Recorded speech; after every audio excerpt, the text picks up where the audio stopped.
Algunas te has preguntado cuánto terror puede esconderse detrás de la belleza del mármol blanco. Y la sabiduría de los grandes filósofos. Solemos imaginar la antigua Grecia como la cuna de la civilización, un lugar de luz, democracia, y arte, pero la realidad es que, bajo esa fachada de sofisticación, lacha un corazón oscuro capaz de idir los tormentos más retorcidos, que la mente humana puede concebir. Los griegos no solo inventaron la lógica, también perfeccionaron el arte de convertir el sufrimiento en un espectáculo sonoro. Es de adentrarnos en las sombras de la historia. Asegurate de suscribir al canal y activar la campana. No quieres perder este viaje a los rincones más crudos del pasado. La antigua Grecia no era para eso unido que nos venden los libros de texto. Olvidalo. Era un avispero de ciudades-estado que se odiaban a muerte. Lo único que compartían era el idioma y los dioses, por lo demás. Estaban más que dispuestos a degolarse entre ellos a la menor oportunidad. Y claro, esa violencia se filtraba en sus leyes, mientras que en Atenas presumían de cierta clemencia en otros rincones. Como Esparta o las colonias sicilianas, la palabra justicia era sinónimo de una pesadilla absoluta. A diferencia de los romanos, que preferían el espectáculo sangriento de los leones en el Coliseo. Los griegos eran más psicológicos, más sutiles, pero mucho más perversos.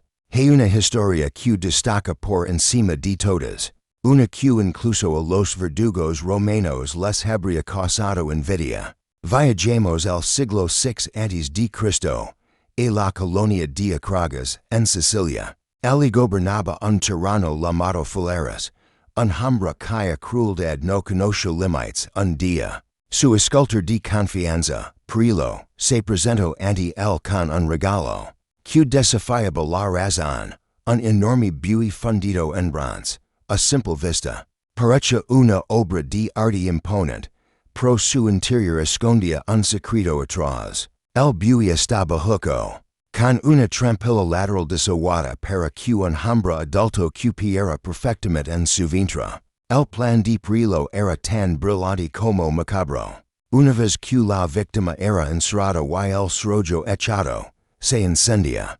Una hoguera bajo la panza del animal de bronce. Imagina el escenario. El metal se calentaba hasta ponerse el rojo vivo. Y la persona en su interior empezaba a ser asada viva, lentamente. Pro aquí vine el toque maestro de la maldad. El escultor había desiguado un complejo sistema de tuberías y flautas en la cabeza del buey. Los gritos de agonía de la víctima, mezclados con el vapor de su propia carne, salían por el hocico de la estatua convertidos en el bramido furioso de un toro real. El horror se transformaba en música para el tirano, Phalaris quedó fascinado, pero de una forma retorcida. Quiso probar el mecanismo de inmediato. Le pidió a Pirilo que entrara para demostrar cómo funcionaban los sonidos y, en cuanto el escultor estuvo dentro, el tirano ordenó cerrar la puerta y encender el fuego. El creador se convirtió en la primera víctima de su propia invención. Dicen que Phalaris quedó asqueado por la mente tan enferma que había sido capaz de crear algo así.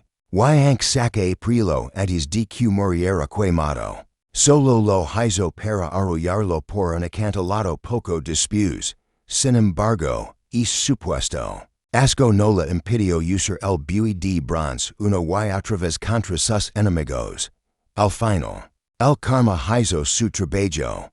Cuando Phalaris fue derrocado, su pueblo lo metió el mismo en el buey. Es una historia perfecta, con una ironía poética, tan propia de la literatura griega que muchos historiadores dudan que fuera real, pero, real o no, el nombre de Phalaris se convirtió para siempre en un sinónimo de sadismo absoluto. Probemos un poco el tono. En Atenas, la ciudad de la democracia, las cosas no eran tan teatrales. Aunque si igual de implacables, su sistema legal era curioso. Si alguien te hacía algo, tal mismo buscabas en magistrado, se montaba un jurado de al menos 200 ciudadanos varones y cada part soltaba su discurso, sin deliberaciones, sin debates, voto secreto y directo, una de las penas más comunes. Los veían como un acto de misericordia, era el destierro. Pensalo bien. Te obligaban a marchar con lo puesto, confiscaban tus bienes y te lanzaban al mundo exterior. Hoy nos parece poco, pro en aquel entonces, tu identidad era tu ciudad. Sin de polis, no eras nadie, eras un paria sin dinero, sin amigos y sin protección en un mundo hostil. Muchos de estos exiliados terminaban muriendo de hambre o soledad, mendigando en tierras extranjeras donde nadie hablaba su lengua ni respetaba sus leyes. Era una muerte civil, una forma de berardi del mapa sin mancharse las manos de sangre. Luego estaba el ostracismo, que era básicamente el castigo por ser demasiado bueno. Si un político o un líder militar ganaba mucha fama, los atenienses se ponían nerviosos. Tenían pánico a que alguien acumulara tanto poder que se convirtiera en tirano. Así que, por pura envidia disfrazada de estabilidad política, votaban para echar días ecos, la paso a Temístocles, el hero que salvó a Grecia de los persas en la batalla de Salamina. Su recompensa, la patada de Atenas, a diferencia del exilio criminal, aquí mantenías tus tiras y de dinero, pro no podías pisar la ciudad. Era el rincón de pensar más largo y humilante de la historia. Claro que, si el delito era grave de verdad, se dejaban de sutilezas. Tenían el baratron, un abismo o pozo profundo al que lanzaban a los condenados.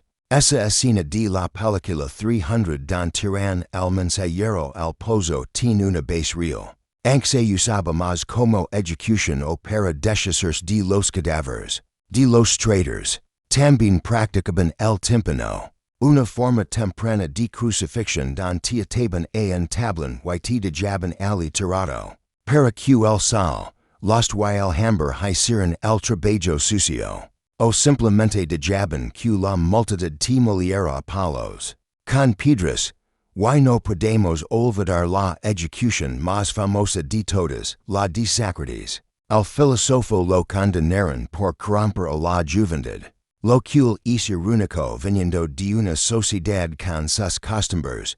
Lo sentenciaron a beber cicuta, un veneno extraído de una planta silvestre extremadamente tóxica, dependiendo de la dosis. La muerte por cicuta es un viaje de ida hacia el horror, sudoración, vómitos, arritmias, convulsions y, finalmente, una parálisis total mientras tus rigones y tus pulmones fallan. Los griegos dicen que era una muerte digna porque, en teoría, podías mantener la calma mientras el veneno subía por tu cuerpo. Pero la realidad biológica era mucho menos poética. Incluso en su momento de máximo esplendor cultural, Grecia nunca deja de ser un lugar peligroso. Eran maestros de la retórica y del pensamiento, sí, pero también eran expertos en el control social a través del miedo. No necesitaban la sangre en la arena de un circo romano. Para demostrar quién mandaba, les bastaba con un buey de bronce, un pozo oscuro o una simple copa de veneno. La próxima vez que ves una estatua griega serena y equilibrada, recuerda que detrás de ese arte hubo hombres que gritaban dentro de metals ardientes, o que morían solos en el barro del exilio. La luz de la civilización siempre proyecta sombras muy alargadas. ¿Crees que nuestra sociedad es realmente más civilizada hoy en día? ¿O solo hemos cambiado los métodos de castigo? Déjanos tu opinión en los comentarios, nos encanta leer lo que piensas. Si te ha gustado este viaje al lado oscuro de la historia, dale me gusta y comparte el video. Nos vemos en la próxima historia.